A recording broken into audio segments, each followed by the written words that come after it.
Cek sound. Oke, ini sudah masuk ya. Nah, sekarang kita masuk ke part yang kedua, yaitu tentang hukum Coulomb. Ya, hukum Coulomb itu adalah tadi yang kenapa benda itu saling tarik menarik ya, antar muatan yang berbeda itu saling tarik menarik. Kalau misal antar muatan yang sama itu akan tolak menolak, itu ada sebuah gaya, kata si hukum Coulomb. Jadi hukum Coulomb lah ini yang analisis atau yang mengasumsikan bahwa sebenarnya itu ada gaya saling tolak menolak dan gaya tarik menarik yang kita kenal ya. Nah, itu sebenarnya adalah hukum Coulomb. Nah, gaya tarik menarik dan gaya tolak menolak itu dia itu didapat dari hasil analisis sebuah data eksperimen tersebut menunjukkan bahwa besar gaya Coulomb sebanding dengan perkalian kedua muatan dan berbanding terbalik dengan kuadrat jarak antara kedua muatan tersebut. Nah, berarti yang di sini yang berperan adalah sebuah besaran-besaran yang ada itu besaran muatan dan besaran jarak. Berarti ada muatan dan jarak. Jadi yang mempengaruhi gaya Coulomb ini adalah muatan dan jarak. Oke, kalau misalnya dari kata-kata seperti ini berarti kita bisa rumuskan, yaitu gaya Coulomb sama dengan K Q1 dikali Q2 per R kuadrat. Ini harusnya kalinya bukan cross ya, tapi kalinya kali dot ya. Kalinya bukan cross. Ya, berarti K Q ku robek-robek. Nah, ini kalau misalnya mudah untuk menghafal ya. K Q ku robek-robek. Nah, itu lebih mudah tuh cara untuk menghafalnya. Nah, di mana F di sini adalah gaya ya, di sini adalah gaya Coulomb, yang satunya kita tahu adalah Newton. Dan K di sini adalah nilai koefisien ya, nilai koefisien untuk gaya Coulomb, yaitu nilainya 9 kali 10 pangkat 9 N M kuadrat per C kuadrat. Nah, kemudian Q1 dan Q2 itu adalah muatan ya, muatan, kedua muatan tersebut. Ada C yang satuannya adalah Coulomb ya, Coulomb satuannya. R itu adalah jarak antara kedua muatan yang satuannya meter dan di sini dikuadratkan. Jadi seperti itu. Nah, untuk di sini gaya Coulomb ini terjadi hanya pada dua benda. Jadi kita mengacunya dua benda. Tidak boleh kita langsung mengacu ke tiga benda gitu ya. Jadi interaksinya di antara dua benda. Nah, interaksi yang pertama misalnya gitu ya. Misalnya ada tiga buah benda ya. Muatan, misalnya di sini muatan positif, di sini negatif, di sini positif gitu ya. Nah, ini kita interaksinya satu-satu gitu. Ini sama ini dulu, di sini ada hukum Coulomb. Terus ini sama ini juga ada hukum Coulomb. Bahkan yang positif sama positif ini juga punya hukum Coulomb gitu. Jadi interaksinya antara dua buah benda, interaksi satu-satu. Walaupun nanti pada saat dijumlahkan, berarti ya kalau misalnya jumlah berarti adalah sigma F, berarti gitu ya. Nah, ntar misalnya kalau misalnya kita di mana nih, kita mau mengacunya gitu. Ini kan namanya pengacuan ya. Ngacunya kita mau misalnya kita ngacu di muatan yang tengah-tengah di sini. Ya udah berarti gara-gara yang sebelah kiri dia arahnya ke kiri gitu. Gara-gara sebelah kanan dia arahnya ke kanan. Jadi sesuaikan aja seperti itu. Oke, kita lanjut. Nah, di sini ngomong tadi sebenarnya sudah saya jelasin ya, itu adalah resultan gaya. Nah, gaya yang segaris segala macam. Nah, di sini tadi ya kita sudah simpulkan bahwasannya misalnya di sini ada sebenarnya salah nih, penjelasan ini salah ya. F1, F2, F3. Jadi sebenarnya di sini ada benda satu ya. Muatan satu, ini muatan 2 dan muatan 3. Nah, sekarang kita tinjau. Kita mau tinjau dari mana nih? Nah, gitu ya. Kita mau tinjau dari misalnya yang kita tinjau F1 dulu. Nah, F1 itu antara F1 dengan F2 pasti ada punya interaksi, yaitu gaya Coulomb. Nah, arahnya di mana? Kalau misalnya kita tinjaunya F1, arahnya gimana nih? Karena dia positif negatif, berarti kan dia saling tarik menarik. Kalau misalnya kita tinjau dari sini, berarti kalau misalnya arah tarikannya kemana? Berarti deketin lah kedua gitu. Berarti kalau misalnya deketin kedua, berarti jadinya ke kanannya, begitu ya. Itu baru interaksi antara 1 dan 2. Nah, sekarang interaksi 1 dan 3, dia positif, dia negatif. Berarti kan berlawanan jenis nih. Berarti antara 1 dan 3, berarti dia arahnya itu saling tarik menarik interaksinya. Nah, kalau misalnya saling tarik menarik, kalau misalnya kita di muatan 1, itu arahnya kemana jadinya? Berarti tetap ke kanan gitu ya. Nah, gitu. Jadi disesuaikan dengan titik acuannya kita mau di mana. Kalau misalnya pembahasan seperti ini ngomong F total ini sebenarnya kurang tepat gitu ya. Kurang tepat. Nah, gitu. Nah, misalnya sekarang kita contohin ke yang 2. Kita asumsikan titik acuannya di 2. Antara 1 dengan 2 punya interaksi pasti ya, karena dia bermuatan. Di sini muatan positif dan sini muatan negatif. Karena dia sini muatan positif dan negatif, menurut 2 kan dia tarik menarik, ya kan? Tarik menarik berarti menurut 2 itu arahnya kemana? Menurut si 2 itu arahnya jadi ke kiri gitu ya. Padahal tadi menurut 1 itu arahnya ke kanan. Tapi menurut 2 itu arahnya ke kiri karena titik acuannya di 2 begitu. Jadi kita sesuaikan dengan titik acuannya. Seperti itu. Nah, ini berarti ini namanya F12 baru nih namanya F12. F1 gara-gara kebalik. F21 gitu ya. F21 berarti F2 ya, F2 gara-gara si 1 gitu. Nah, sekarang kita coba yang 2 antara 3. Nah, interaksinya seperti apa? Karena di sini negatif, berarti kan dia tolak menolak, ya kan? Interaksinya tolak menolak. Menurut 2, arah tolak menolak kemana sih? Nah, kalau tolak menolak berarti kan dia menjauh. Menjauh ya berarti ya ke kiri juga gitu. Karena menjauh.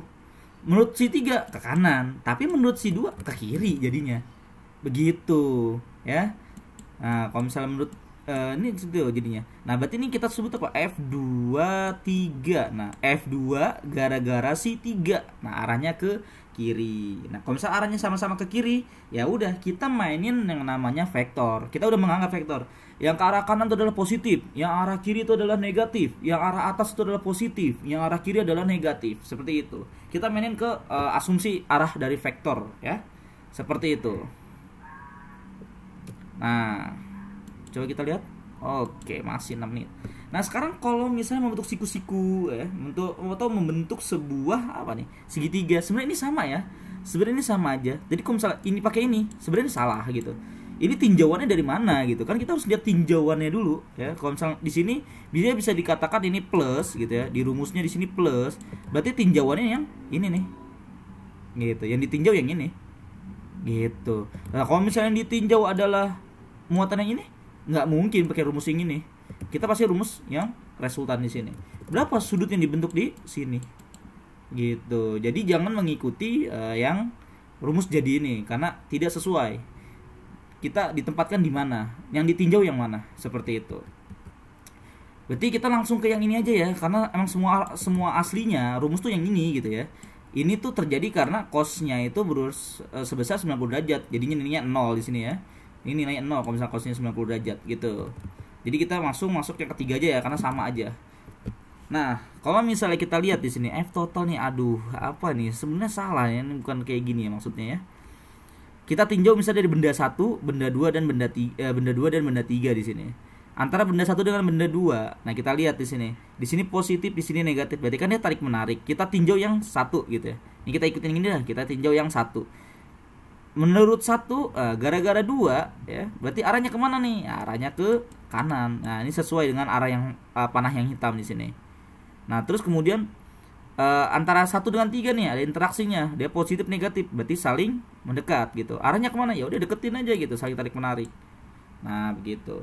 Dan dia memiliki sudut nih di sini nih. Nah, sudutnya berapa? Nah, ini disebut dengan theta. Nah, tetanya masukin ke sini nih. Gitu. Misalnya membentuk sudut 60 derajat, ya udah masukin gitu. Nah, kalau misalnya kayak di sini nih, misalnya di sini ternyata 60 derajat, ini kita asumsikan ini di 2 gitu ya. Ternyata 60 derajat, ya udah masukin rumusnya kayak gini. Nah, ini kan rumus resultan biasa ya. Harusnya dihafal nih. Harusnya sudah paham ya rumus resultan biasa. Nilainya ya udah dimasukin. F1 kuadrat, F2 kuadrat ya ibaratnya kayak gitu ya. 2 F1 F2 cos theta. Seperti itu. Oke, jadi cara mencarinya seperti itu. Oke. Nah, misalnya kita disuruh menjawab soal di sini. Masih ada berapa waktu? Oke, 9 menit ya di sini. Oke, kita di sini disuruh menentukan besar dan arah gaya Coulomb yang dialami Q2 jika terletak di antara Q1 dan Q2. Nah, di sini kita lihat Q2 berarti ini ya. Nah, muatan 2 yang kita asumsikan. Terus kita anggap dia segaris ya. Kalau misalnya kayak gini berarti kan ada garisnya nih, berarti dia segaris gitu ya. Nah, tadi rumusnya dari F itu apa? Nah, sebelum kita situ, kita gambarin arah-arahnya dulu ya. Ini sebenarnya gambar bawahnya udah ada ya. Kurang enak ya, udah sudah, nggak apa-apa. Nah, kalau misalnya dari kita gambarin arah-arahnya ya, dari sini kita gambarin cara jawabnya. Pertama, kita tinjau di 2. Nah, kita tinjau di 2. Gara-gara 1. Nah, gara-gara 1 dia arahnya kemana? dua negatif, satu positif, berarti dia saling tarik menarik. Menurut dua, tarik menarik itu arah kemana? Ke kiri, karena dia interaksinya sama si satu. Gitu ya. Dua arah dulu kita. Setelah arah selesai, berarti ini F21. F2 gara-gara si satu gitu ya. Nah, kemudian yang muatan 3 di sini kita lihat. Muatan 3 itu arahnya kemana? Di sini negatif yang duanya, tiganya positif. Berarti arahnya kan saling tarik menarik tuh. Tarik menarik menurut si 2 tuh kemana sih? Ke kanan gitu ya. Kita lihat waktunya 10 menit ya. Nah, gitu. Nah, karena dia di sini ke kiri dan ke kanan, berarti yang ke kanan kita anggap positif. Berarti F23 nanti nilainya positif, F21 nilainya negatif sesuai dengan arah vektor. Kanan positif, kiri negatif. Gitu ya. Nanti untuk menentukan resultannya. Ya udah kita cari dengan rumus F21 sama dengan kakiku robek-robek, masukin angkanya. F21 9 kali 10 pangkat 9 kali 2. Nah, di sini lihat Q1-nya ini Q2 dulu deh. Ya Q1-nya mana nilainya Q1 nih? Ya, enggak dikasih tahu ya. Kita anggap di sini nilainya itu 1 mikrofarad ya mungkin ya. Aduh, ini nggak jelas ya. Berarti Q2 ini nilainya 2 mikrofarad ya. Nah, Q1-nya itu nilainya 1 mikrofarad. Nah, ini harusnya dia dikasih tahu ya. Farad, maaf. Maksudnya mikrokulom ya. Mikrokulom. Nah, mikro itu kan 10 pangkat min 6 ya. Mikro itu 10 kali 10 pangkat min 6. 1 mikrokulom berarti 1 kali 10 pangkat min 6. Berarti ini adalah Q1 nih. Ini Q1 ya. Nah, yang ini 2. Nah, nih itu nilainya 2 kali 10 pangkat min 6 ya. Kemudian jaraknya apa nih? Masih senti. Berarti kita harus ubah ke meter ya. Jadi 3 kali 10 pangkat min 2 dikuadratkan, ingat. Nah, dapatlah sebesar 20 Newton. Nah, kemudian kita gunakan yang sama.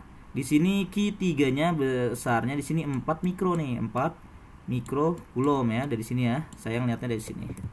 Nah, 4 mikrokulom, masukin dengan rumus yang sama, dapat hasilnya 80.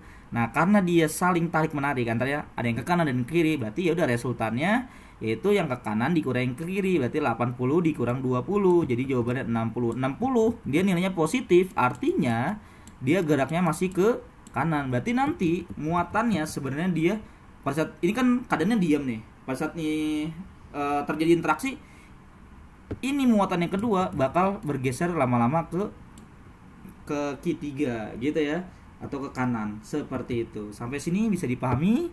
Ya, harus bisa dipahami. Oke. Nah, nanti kita akan masuk ke part yang ketiga, yaitu tentang medan listrik.